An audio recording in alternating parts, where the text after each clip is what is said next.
Today is Saturday, December 18th. 2021 is coming to a close in just a couple of weeks. So today, we're taking a look back at the stories that dominated the news this year. To do that, we're bringing you a roundup of some of our special edition Saturday episodes. We covered the major headlines like the U.S. Capitol riot, the Afghanistan withdrawal, and the COVID-19 vaccine rollout. Plus other big stories from the Pentagon's UFO report to the supply chain crisis and much more. And true to the Newsworthy style, we'll highlight some of the fun interviews we shared with you this year as well, talking about things like electric cars and the first all-civilian mission to space. So let's take a journey through the year that was 2021. Welcome to the Newsworthy Special Edition Saturday, when we sit down with a different expert or celebrity every Saturday to talk about something in the news. Don't forget to tune in every Monday through Friday for our regular episodes, where we provide all the day's news in 10 minutes. I'm Erica Mandy. It's now time for today's Special Edition Saturday. It took just 6 days into 2021 for major news to happen. We rushed to get people on the show with inside knowledge. Well, Erica, number one, I was stunned because I wouldn't have thought for a minute that people could storm and get inside of the Capitol. And as it got worse, as it unfolded, I felt sicker about it. From a former U.S. Capitol Police chief to reporters inside the Capitol the day it happened. That iconic photo many people have seen of Capitol police officers with their guns drawn and behind a piece of furniture that barricaded the door. And you could see the protesters trying to knock out the window and get inside the chamber. I saw that with my own eyes. And that news event quickly brought on another. The January 6th Capitol riot led to former President Trump's second impeachment. President Trump has the ignominious distinction of having been the first president to be impeached twice while in office. But the Senate trial took place after he was already out of office. At the end of the day, can't be removed from office. The most that could happen here is that after having decided to convict him, if the Senate were to convict him, the Senate could take a simple majority vote to bar him from holding office. President Trump was ultimately acquitted. A couple of months later, a different trial held the nation's attention, the murder trial of former Minneapolis police officer Derek Chauvin, who was convicted of killing George Floyd. We heard from a local criminal defense lawyer who was watching the case closely. What did you make of Chauvin's decision not to testify? Crazy. Big mistake. He had to get up on the stand. Unless he was going to be a god-awful witness and just come across as a jerk, he had to get up there and humanize himself. And we spoke to the Floyd family's attorney. Absolutely. We think this sends the right message that no matter who you are or what you look like or what your job is, you're going to be held accountable if you're a wrongdoer. We also questioned whether the Taliban would be held accountable. The group took control of Afghanistan when the U.S. pulled troops out of the country, ending 20 years of war. Do you believe the Taliban when they say they'll be more tolerant and not punish those who helped the U.S. and its allies? I don't believe the Taliban in any way. They haven't earned anybody's trust ever. However, I think anybody who thinks they can predict what's going to happen in Afghanistan is delusional. It's just a complex, very nuanced system and set of norms. You know, we keep talking about the resilience of Afghan women, but resilience is only when you're put to the test. What we really should have is full rights and fundamental freedoms like everybody else. And that is precisely what Afghan women deserve. And we've covered the issue affecting everyone around the world. The increase in storms it's hard to deny it. The amount of landfalls of major hurricanes along the Gulf Coast from Florida all the way around to Texas is far more than anything I've ever experienced in my lifetime. A thermometer is not Democrat or Republican. A wildfire does not knock on your door and ask you who you voted for in the last election before it burns down your house. This issue matters to every single one of us, and we need solutions from across the political spectrum. Of course, the debates continue on Capitol Hill, whether it's about climate change or the pandemic. It's now the second year that COVID-19 has been part of our lives.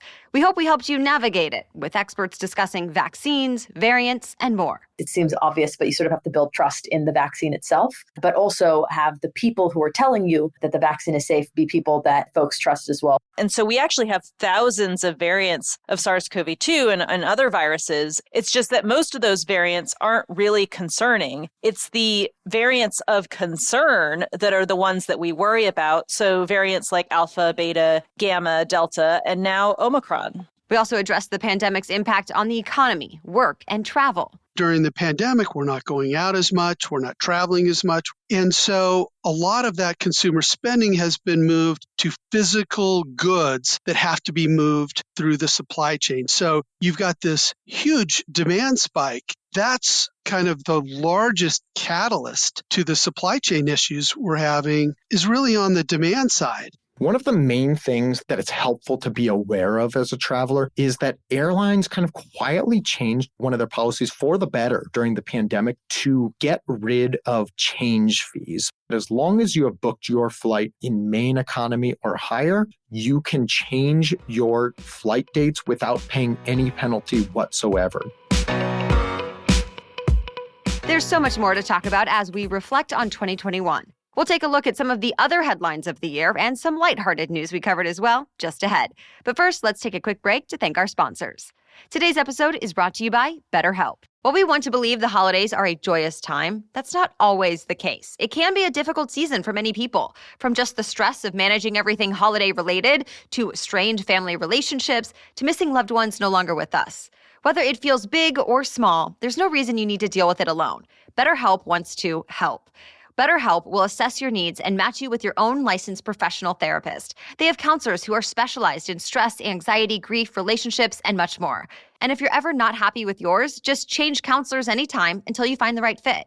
You always connect in a private online environment. Whether you're texting, talking on the phone, or connecting on a video call, it's secure and confidential and helpful. It's even more affordable than traditional offline counseling, and financial aid is available. I want you to start living a happier life today. As a listener, you'll get 10% off your first month by visiting betterhelp.com/newsworthy. Again, that's betterhelp, HELP.com/newsworthy. This episode is also brought to you by KiwiCo. The holidays are all about coming together with loved ones and taking an active role in creating the magic of the season.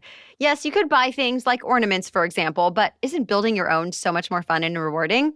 This year, KiwiCo wants to invite you and your family to make the holidays a little less prepackaged and a little more hands-on, all while learning a thing or two along the way. Our family has loved getting KiwiCo crates in the mail. We continue to get new, exciting, and high-quality toys that were chosen by the experts for my son's specific age and development. And I already have KiwiCo on my gift list for my niece, who is several years older than my son, and I know she will especially love getting mail that is just for her. She'll also love KiwiCo's real engineering, science, and art projects each month. This holiday, don't just teach kids how to buy. Teach them how to build. Give them a gift of a hands-on holiday with a KiwiCo subscription and celebrate a love for hands-on learning all year long. Get 50% off your first month plus free shipping on any crate line with code NEWSWORTHY at KiwiCo.com. That's 50% off your first month at KIWICO, KiwiCo.com with the promo code NEWSWORTHY. Okay, now back to our year in review. Perhaps it was the pandemic and lower interest rates that had people thinking about the place they spend most of their time, their homes. We got perspective from Zillow's home trends expert. We know that homes are selling in a median of 13 days. That's really, really fast. So people are forced to make decisions really quickly.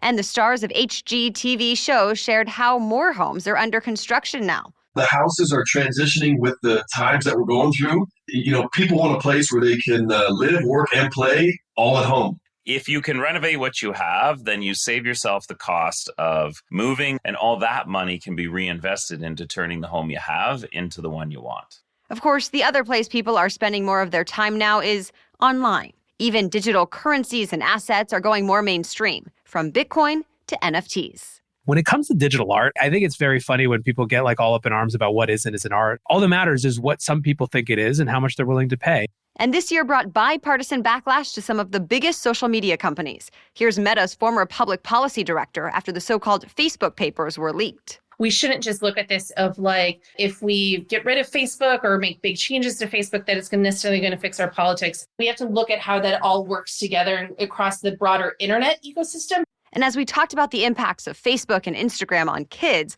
we had more conversations about mental health overall. Even the Summer Olympics sparked debate about it. We spoke with gymnast Jordan Childs, who stepped in for Simone Biles. I know she's not a quitter and she's a fighter. I know she did the right thing, knowing that it was for her health. When Simone came and told the whole group, I was like, okay, Jordan, you actually have to put yourself in some humongous shoes, but, you know, it's going to be okay. The medicine to treat mental illnesses is evolving too. A Marine veteran told us about his experience taking part in a study using psychedelics to help treat his PTSD. When the medicine starts to work, you have this incredible feeling of vulnerability, but you're so grateful that you're able to be vulnerable. 2021 also brought new discussions about electric cars. The auto industry was severely impacted by the pandemic. We saw auto sales down about 15% overall, but you saw electric vehicles continuing to grow. And space tourism. Because I never would have thought I would have had the opportunity to lead, the first all-civilian mission to space. Like, that's a major first. You know what I'm actually most excited about is being the first pediatric cancer survivor to go to space. And speaking of space, there was the Pentagon's report about UFOs. Some of the objects are real and their nature is not known. The report is intriguing enough for this subject to move away from the talking points of politicians, national security advisors, or military personnel into the realm of science. We also talked with and about celebrities, from the Free Britney movement that fascinated her fans. The things that Britney said in court were coherent enough to show that she doesn't need a conservator. To the lessons learned during Shark Week. I don't think you should ever let the things that you're afraid of stop you from doing the things that you love. In 2021, we kept you up to date on politics, the pandemic, science, tech, and entertainment. We hope it both informed and inspired you. And we're ready to do it all over again in 2022. Of course, today's Year in Review featured just a fraction of the interviews we shared with you as part of our special edition Saturday episodes. Next week, we'll talk about some of the best good news stories of 2021, alongside Tank Sinatra of the famous Instagram account, Tank's Good News. That's next Saturday on Christmas Day. And of course, before then, we'll continue to bring our 10-minute news roundups to you every Monday through Friday. Thank you so much for listening and making the Newsworthy part of your routine throughout 2021. We hope you'll stick with us in the new year. We'll be back on Monday. Until then, have a great weekend.